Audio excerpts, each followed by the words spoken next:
Sure. So for those of you who don't know, my name's Steve Grumline. I am the founder of Real Progressives.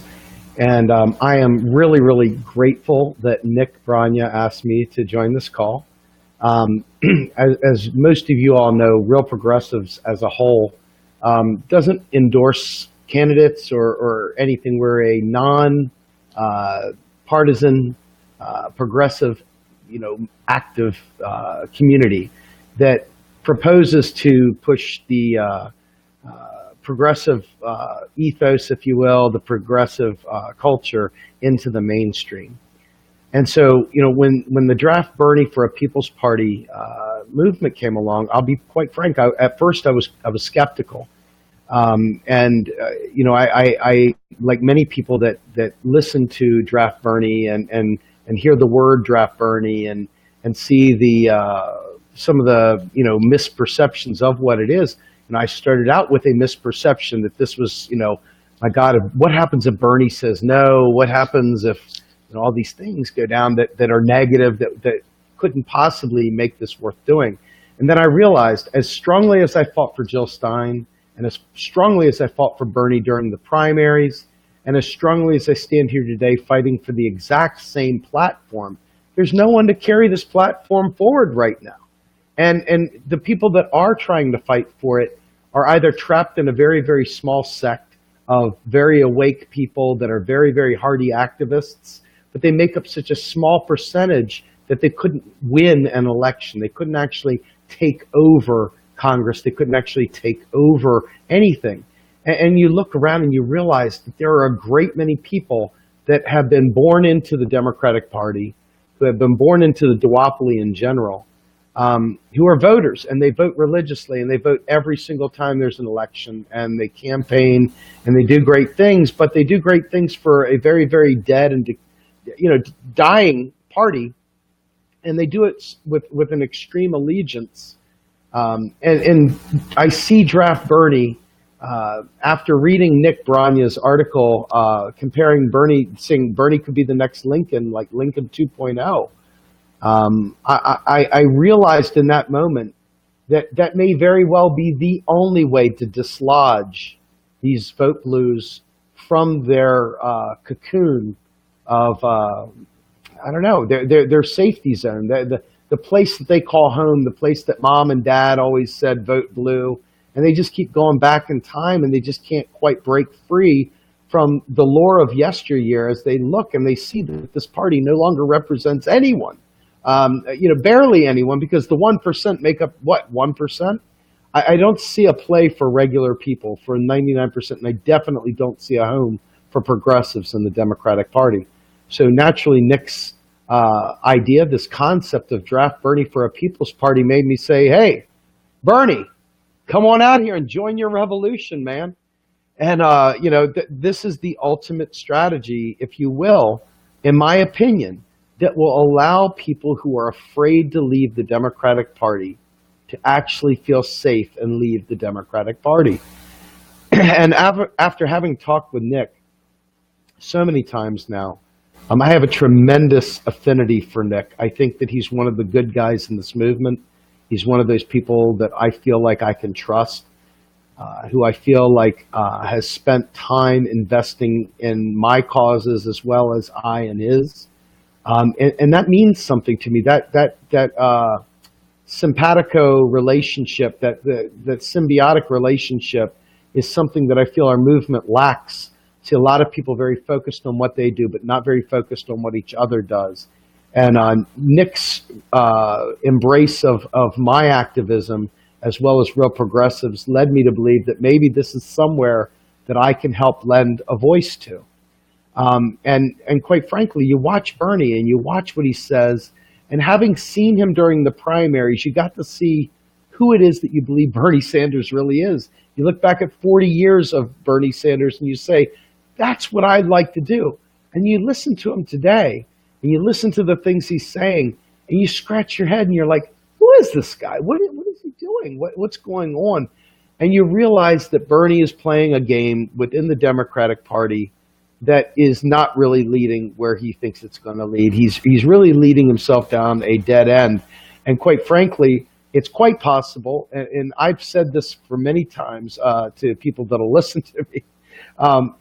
I think Bernie is the guy that likes to prove beyond the shadow of a doubt that whatever it is that would be held against him, if he doesn't do, he does that until it proves absolutely like it can't work. And to my way of thinking, his fear of being blamed for Donald Trump, his fear for right now being blamed for not standing against Trump, his fear of not investing in this current apparatus that is the Democratic Party. In my opinion, what he's doing is he's setting the stage for leaving the party. He's not in the party, but he's currently caucusing and working with the party. So my belief, and having spoken with several people, is that once he sees beyond the shadow of a doubt that that party is beyond reform, and believe me, folks, the layers of bureaucracy, the layers of protection within the Democratic Party at the state level, county level, you name it, everywhere. They've got layer upon layer upon layer of corrosion, of protective measures that block a progressive insurgency. So at some point in time, Bernie has got to say, hey, I think I want to join my revolution. And hopefully when Bernie leaves the Democratic Party, when he stops carrying the water for them, that the people will follow, and they will follow him right here to a people's party. And in that people's party, we can unite with the Greens, unite with every other group outside the duopoly, the independents, the other Democrats who are pulling out, etc., and create a coalition party that allows everyone to retain their dignity, retain their identity, and not feel threatened, but in fact create a party, create a presence that allows everyone to have a say. And I think that's exactly what Nick is setting the stage for here. For those of you who have run into Green Party people who are really, really resistant to this, the key here is just understanding that the Green Party has been around for a long time, and they've invested an incredible amount of energy and effort in creating not only their own brand, but their identity, and trying to pull away from the Democratic Party. Sadly, for whatever reasons, the Green Party has been unsuccessful dislodging enough of those left-leaning Democrats who would otherwise be completely ideologically aligned with the Green Party. So what's happened is that goes back to that age-old mama said, daddy said, grandpa said, and so forth. There is a tried tradition that is stuck with these vote blue friends that prevents them from leaving. And I think that the Bernie exodus is probably the only way that we'll be able to do that. It's my hope that regardless of whether Bernie says yes or no, that we continue to develop this coalition outside of the duopoly, and we continue to overtake the establishment, because our numbers are incredible. The amount of people that we have to bring to bear is so sizable, it would make up the single largest voting bloc in the history of the United States, in the history of the world, probably. And so I think it's very important for us to not lose hope that Bernie had always said, not me, us. Okay. And that slogan is more than a slogan. It should be a way of life. Instead of looking for leaders, we should be the leaders, and stop trying to poke holes in who Bernie is, because this is really not about Bernie. It's really 100% about us. No matter who ends up leading, it is always going to be about us. And, I want to drop this in. Nick made mention that I am a modern monetary theory enthusiast, advocate, activist, whatever you want to call me. I really am fascinated by the power of our nation's sovereign currency. And one of the things that was very attractive to me, that caused me to support Bernie with so much gusto during the primaries, was the fact that Bernie brought along Stephanie Kelton from University of Missouri, Kansas City. And she is a modern monetary theory OG. She is the original gangster of MMT.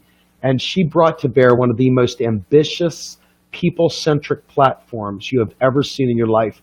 And it was only possible through understanding modern monetary theory that Bernie's programs would ever come to bear. Sadly, Bernie never was able to speak boldly about it because, quite frankly, most of us Americans still think of the federal government in terms of our own household budgets. The reality is Bernie's program, every bit of it, and quite frankly, Jill Stein's program, which largely mirrors Bernie's and has a few things like student debt forgiveness, et cetera, and mixed in it. All of that should be a unifying force for both Berniecrats, for draft Bernie people, for the Green Party, for independent progressives alike. This is a unifying platform, a unifying message that should be incredibly powerful for us. And the way that it is done is through modern monetary theory, through understanding the way that our currency works and being able to spend without worrying about the fear of debt, without the fear of deficits, all this nonsense that the right wing has pumped into our brains and uses to keep us begging for crumbs. This right here is the unifying message. Economic populism, for all the complaints that I've heard from some people who get steeped in identity politics, the fact of the matter is nothing is more empowering to our movement, to people of color, to individuals in poverty, to people of all persuasions, than lifting all boats through the use of our sovereign currency to be able to deliver a new deal, a new deal. And folks, I can tell you right now, I live this every day, 7 days a week. I wake up in the morning, I go to bed at night, and I recognize that this vehicle that Nick is trying to put together is 1,000% the right thing to do, with or without Bernie. So do not lose hope, no matter what you see in the mainstream media, no matter what you see on the news. The idea here, folks, will always be, and it needs to always be, not me, us. So that's my story, Nick. I hope that was good.